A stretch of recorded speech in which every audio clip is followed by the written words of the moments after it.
ಈ ಒಂದು ಗುಡಿ ಹೆಸರು ಬಂದು ದ್ರೋಣಾಚಾರ್ಯರ ಗುಡಿ ಅಂತ. ಈ ರೋಣ ಗ್ರಾಮದಲ್ಲಿ 13 ಪ್ರಾಚೀನ ಸ್ಮಾರಕಗಳಿವೆ ಅನ್ನೋದು ಒಂದು ದೊಡ್ಡ ಇತಿಹಾಸನೇ.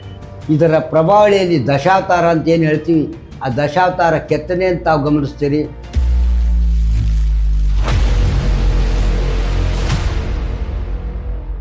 ಗೆಳೆಯರೇ ನಮಸ್ಕಾರ. ಗದಗ ಜಿಲ್ಲೆಯ ರೋಣ ಗ್ರಾಮದಲ್ಲಿ ಇರೋ ಮತ್ತೊಂದು ಗುಡಿ, ಈ ಒಂದು ಗುಡಿ ಹೆಸರು ಬಂದು ದ್ರೋಣಾಚಾರ್ಯರ ಗುಡಿ ಅಂತ.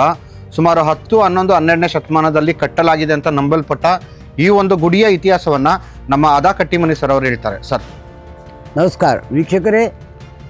ಈ ರೋಣ ಪ್ರಾಚೀನತಮ ಇತಿಹಾಸ ಹೊಂದಿರುವಂಥ ಈ ಗ್ರಾಮದಲ್ಲಿ 13 ಗುಡಿಗಳು, 2 ಬಾವಿ ಇದಾವೆ. ಈ ಬಾವಿಗಳಲ್ಲಿ ಒಂದು ಗೌಡ್ರ ಬಾವಿ, ಒಂದು ಶಟ್ರ ಬಾವಿ ಅಂತೇನು ಕರಿತೀವಿ. ಇದರಲ್ಲಿ ನೋಡಲೇಬೇಕಾದಂಥ ಗುಡಿ ಈಶ್ವರ ಗುಡಿ ಇದೆ. ಗೌಡ್ರ ಬಾವಿ ಅಂತೇನು ಕರಿತೀವಿ, ಅಲ್ಲೇ ನೋಡ್ತಕ್ಕಂಥ ಅನೇಕ ಕಲಾತ್ಮಕ ಕೆತ್ತನೆ ವಿಜಯನಗರ ಕಾಲದ ಅಂತ್ಯದಲ್ಲಿ ನಿರ್ಮಾಣವಾಗಿರುವಂಥ ಗೌಡ್ರ ಬಾವಿ, ಅದ್ರ ಜೊತೆಗೆ ಇನ್ನೊಂದು ಶಟ್ರ ಬಾವಿ ಅಂತೇನು ಕರಿತೀವಿ, ಅದು ಸಹ ನೋಡಲೇಬೇಕಾದಂಥ ಒಂದು ಪ್ರವಾಸಿ ಸ್ಥಳವಾಗಿ ಮಾರ್ಪಾಡು ಮಾಡಲಿಕ್ಕೆ ಬರ್ತದೆ. ಈ ರೋಣ ಗ್ರಾಮದಲ್ಲಿ 13 ಪ್ರಾಚೀನ ಸ್ಮಾರಕಗಳಿವೆ ಅನ್ನೋದು ಒಂದು ದೊಡ್ಡ ಇತಿಹಾಸನೇ.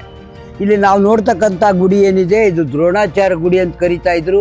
ಇಲ್ಲಿದ್ದಂಥ ಮೂರ್ತಿ ಬೇರೆ ಕಡೆ ಇದೆ. ಒಟ್ಟಾರೆ ಈ ದ್ರೋಣಾಚಾರ್ಯ ವಿಗ್ರಹ ಇರುವಂಥ ಈ ಗುಡಿಗೆ ನಾವೇನು ನೋಡ್ತಾ ಇದ್ದೀವಿ, ಒಳಗಡೆ ಇಲ್ಲಿ ಇರ್ತಕ್ಕಂಥ ಗರ್ಭಗೃಹ, ಅಂತರಾಳ, ನವರಂಗ, ಈ ನವರಂಗದ ಮುಂದಿರ್ತಕ್ಕಂಥ ಬಾಗಿಲವಾಡದ ಮೇಲೆ ಇರ್ತಕ್ಕಂಥ ಗಜಲಕ್ಷ್ಮಿ, ಇವೆಲ್ಲವೂ ಕೆಂಪು ಕಲ್ಲಿನಲ್ಲಿ ನಿರ್ಮಾಣ ಮಾಡಿರುವಂಥ ಗುಡಿಗಳು.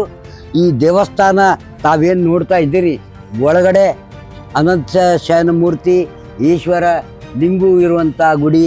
ಒಳಗೆ ಬಂದು ತಾವು ನೋಡಿದಾಗ ಇದ್ರ ಒಳಗೆ ಇರ್ತಕ್ಕಂಥ ಕಲಾತ್ಮಕ ಕೆತ್ತನೆಯ ಕಂಬಗಳು, ಅಲ್ಲಿರ್ತಕ್ಕಂಥ ಗರ್ಭಗೃಹದ ಬಾಗಿಲವಾಡ, ಅಂತರಾಳ, ನವರಂಗವನ್ನು ತಾವು ವೀಕ್ಷಿಸಿ ಬನ್ನಿ. ವೀಕ್ಷಕರೇ, ತಾವಿಲ್ಲಿ ನೋಡ್ತಾ ಇದ್ದೀರಿ, ಪೂರ್ವಾಭಿಮುಖವಾಗಿರುವಂಥ ಇಲ್ಲಿ ಒಂದು ಮಾರುತಿ ಇಟ್ಟಿದ್ದಾರೆ. ಕೆಳಗಡೆ ಒಂದು ಪೀಠ ಇದೆ. ಇಲ್ಲಿರ್ತಕ್ಕಂಥ ದೇವಾಲಯವನ್ನು ನಾವು ನೋಡಿದಾಗ ಇದೊಂದು ಕಲಾತ್ಮಕ ಕೆತ್ತನೆಯ ಅನಂತಶಯನ ಗುಡಿ. ಅಂದರೆ ಶೇಷಶಯನ ವಿಷ್ಣು ಒಳಗಡೆ ಗರ್ಭಗೃಹದಲ್ಲಿದ್ದಾರೆ. ಇದರ ಎದುರಿಗೆ ಒಂದು ಈಶ್ವರ ದೇವಾಲಯ ಇದೆ. ಈ ಈಶ್ವರ ದೇವಾಲಯದ ಹಿಂದುಗಡೆ ಇರುವಂಥ ಇದಕ್ಕೆ ದ್ರೋಣಾಚಾರ್ಯರ ಗುಡಿ ಅಂತೇನು ಕರೀತಾ ಇದ್ರು. ಇಲ್ಲಿ ಇರ್ತಕ್ಕಂಥ ದ್ರೋಣಾಚಾರ್ಯ ವಿಗ್ರಹವನ್ನು ಬೇರೆ ಕಡೆ ಸ್ಥಳಾಂತರಿಸಿದ್ದಾರೆ.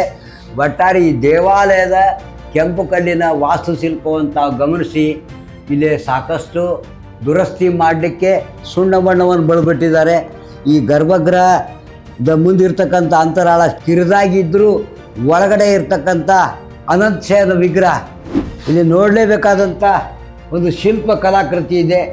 ಈ ಶೇಷನ ಅನಂತಶಯನ ವಿಷ್ಣುಮೂರ್ತಿ ಒಂದು ಕಡೆ ಭೂದೇವಿ, ಒಂದು ಕಡೆ ಶ್ರೀದೇವಿ, ಅಂದರೆ ಒಂದು ಕಡೆ ಲಕ್ಷ್ಮೀ ಇದ್ದಾಳೆ, ಒಂದು ಕಡೆ ಭೂದೇವಿ ಇದ್ದಾಳೆ. ಇದರ ಪ್ರಭಾವಳಿಯಲ್ಲಿ ದಶಾವತಾರ ಅಂತ ಏನು ಹೇಳ್ತೀವಿ, ಆ ದಶಾವತಾರ ಕೆತ್ತನೆ ಅಂತ ತಾವು ಗಮನಿಸ್ತೀರಿ. ಒಟ್ಟಾರೆ ಇಲ್ಲಿರ್ತಕ್ಕಂಥ ಅಪೂರ್ವವಾದಂಥ ಶೇಷಶಯನ, ಅನಂತಶಯನ ವಿಷ್ಣು ಮೂರ್ತಿ ಅಂತ ತಾವು ನೋಡ್ತಾ ಇದ್ದೀರಿ. ಇದರ ಬಾಗಿಲವಾಡದ ಮೇಲೆ ಇರ್ತಕ್ಕಂಥ ಗಜಲಕ್ಷ್ಮಿ, ಇದಕ್ಕೆಲ್ಲ ಸುಣ್ಣ ಬಣ್ಣ ಬಳಬಿಟ್ಟಿದ್ದಾರೆ. ಒಟ್ಟಾರೆ ಇಲ್ಲಿರ್ತಕ್ಕಂಥ ಪ್ರಾಚೀನ ಸ್ಮಾರಕ, ಪ್ರಾಚ್ಯ ವಸ್ತು ಪ್ರಜ್ಞೆಯನ್ನು ನಾವಿಲ್ಲಿ ಜನರಿಗೆ ತಿಳಿಸ್ಕೊಡ್ಬೇಕಾಗಿದೆ. ಈ ದೇವಾಲಯ ಯಥಾಸ್ಥಿತಿಯೊಳಗೆ ಕಾಪಾಡ್ಕೊಂಡು ಹೋಗ್ಬೇಕಾದ್ರೆ ಇಲ್ಲಿರ್ತಕ್ಕಂಥ ಏನು ದೇವಸ್ಥಾನ ಸುತ್ತಲೂ ಪರಿಸರ ಇಲ್ಲಿ ಅತಿಕ್ರಮಣಕ್ಕೊಳಗಾಗಿ ಇದು ಒಳಗೆ ಬರಲಿಕ್ಕೆ ಸುಧಾ ರಸ್ತೆ ಇಲ್ಲ. ಬಂದಂಥ ಪ್ರವಾಸಿಗರಿಗೆ ಈ ಗುಡಿಗೆ ಯಾವ ರೀತಿ ಹೋಗಬೇಕು, ಎಲ್ಲಿದ್ದ ಹೋಗಬೇಕು ಅನ್ನೋದು ಒಂದು ಪ್ರಶ್ನೆ ಆಗಿಬಿಡುತ್ತೆ, ದೊಡ್ಡ ಪ್ರಶ್ನೆ. ಇಂಥ ಈ ದೇವಾಲಯಗಳ ಆಗರವಾಗಿರುವಂಥ 13 ದೇವಾಲಯಗಳ ರೋಡದಲ್ಲಿ ಸರಿಯಾದ ಒಂದು ಸಂಪರ್ಕ ಕಲ್ಪಿಸುವಂಥ ರಸ್ತೆ ಗುಡಿಗಳಿಗೆ ಆಗಬೇಕು. ಸುತ್ತಲೂ ಪರಿಸರ ಒಂದು ಮಾಲಿನ್ಯ ಅಂದರೆ ಪರಿಸರ ಸ್ವಚ್ಛತೆ ಆಗಬೇಕು ಅಂತ ಹೇಳ್ತಾ, ಈ ಗುಡಿಯೊಳಗೆ ವಿಶಿಷ್ಟತೆ ಅಂದರೆ ಇಲ್ಲಿರ್ತಕ್ಕಂಥ ಶಿಲ್ಪಗಳು, ಪ್ರಾಮುಖ್ಯವಾಗಿ ಅನಂತಶಯನ ಶಿಲ್ಪ, ಅನಂತಶಯನ ಗುಡಿ ಅಂತ ಏನು ಕರೀತಾರೆ. ಇಲ್ಲಿರ್ದು ಎದುರಿಗೆ ಇರ್ತಕ್ಕಂಥ ಗುಡಿ ಈಶ್ವರ ಗುಡಿ ಇದೆ. ಇಲ್ಲೇ ದ್ರೋಣಾಚಾರ್ಯ ವಿಗ್ರಹ ಇತ್ತು ಅನ್ನೋದನ್ನು ಹಿಂದಿನಿಂದ ಇತಿಹಾಸಕಾರರು ಹೇಳ್ಕೊತ ಬಂದಿದ್ದಾರೆ. ಪುಸ್ತಕದಲ್ಲಿ ದಾಖಲೀಕರಣ ಆಗಿದೆ. ಇಲ್ಲಿರ್ತಕ್ಕಂಥ ದ್ರೋಣಾಚಾರ್ಯ ವಿಗ್ರಹ ಇವತ್ತು ಬೇರೆ ಗುಡಿಯಲ್ಲಿ ಒಯ್ದಿಟ್ಟಿದ್ದಾರೆ.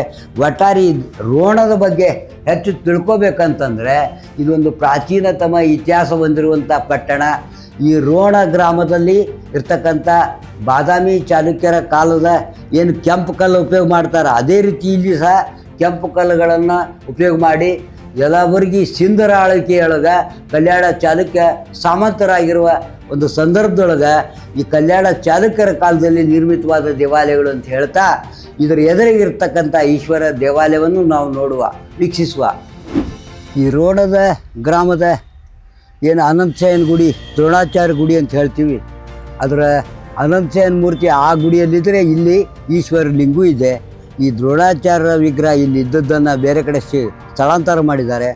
ಈ ದೇವಾಲಯವನ್ನು ತಾವು ನೋಡಿದಾಗ ಗೊತ್ತಾಗತ್ತೆ, ಇಲ್ಲಿರ್ತಕ್ಕಂಥ ಎಲ್ಲ ಇದಕ್ಕೆ ಬರಲಿಕ್ಕೆ ಸಹ ಒಂದು ರಸ್ತೆ ಇಲ್ಲ, ಅಂದರೆ ಒಂದು ಸರಿಯಾದ ಒಂದು ಸಂಪರ್ಕ ಕಲ್ಪಿಸಬೇಕಾಗಿದೆ. ಈ ಸ್ಮಾರಕಗಳ ದುರಸ್ತಿಯನ್ನು ಯಾಕೆ ಮಾಡಬೇಕಂದ್ರೆ ಇಲ್ಲಿರ್ತಕ್ಕಂಥ ಐತಿಹಾಸಿಕ ಸ್ಮಾರಕಗಳ ಬಗ್ಗೆ ಇಲ್ಲಿಯ ಜನರಿಗೆ ಐತಿಹಾಸಿಕ ಪ್ರಾಚ್ಯವಸ್ತು ಪ್ರಜ್ಞೆಯನ್ನು ಮೂಡಿಸ್ಬೇಕಾಗಿದೆ, ಇತಿಹಾಸದ ಪರಂಪರೆ ಉಳಿಸ್ಬೇಕಾಗಿದೆ. ಈ ದಿಶೆಯೊಳಗೆ ಒಳಗಡೆ ಹೋದಾಗ ಈ ಗರ್ಭಗೃಹದ ಒಳಗೆ ಇರ್ತಕ್ಕಂಥ ಈಶ್ವರಲಿಂಗು ಹಾಗೂ ನಂದಿಯನ್ನು ತಾವು ನೋಡಿ ಒಳಗೆ ಹೋಗಿ ನೋಡ್ಕೊಂಬನ್ನಿ.